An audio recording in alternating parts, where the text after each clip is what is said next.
Now students, we will look about the types of economics. Mainly the subject, every subject have two types. One is positive and other is normative. So what is positive economics?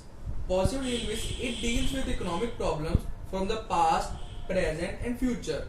So the problems from the past, present and the future problems, which are predicted problems, are included in the positive aspect.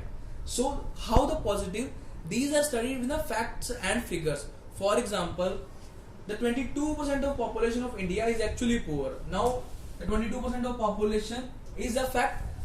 We are dealing it with the present, that in present the 22% of the population of India is actually poor. So this concept comes in this positive economics. We can't give any opinion, we can't give any judgment. We just have to face the problem with a fact or a figure or a data.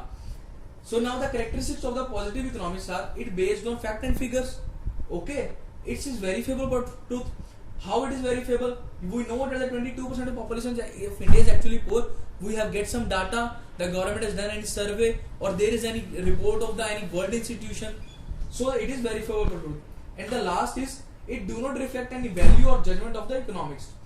You can see that there is no any value or judgment or any opinion given by the economics. It's just a report and we have to tackle with that.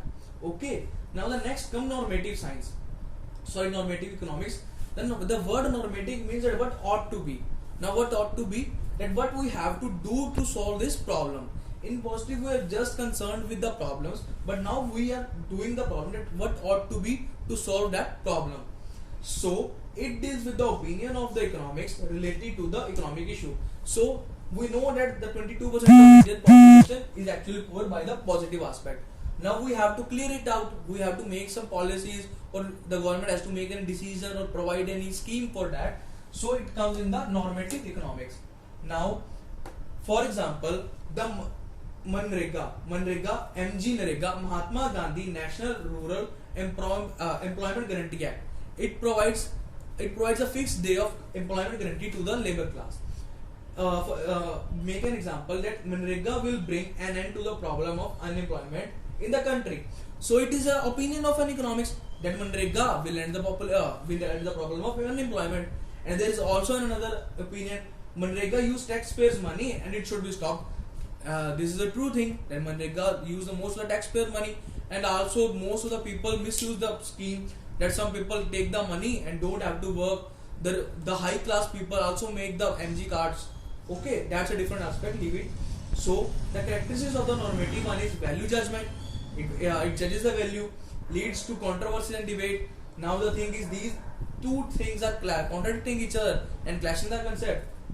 Indicate opinions. It indicates opinions that one is telling that it will solve the problem of unemployment, and one is telling that it should be stopped because it is wasting the taxpayers' money, and other what ought to be. The main concept is what ought to be to solve the problem. Now take a look at the board and note the important points.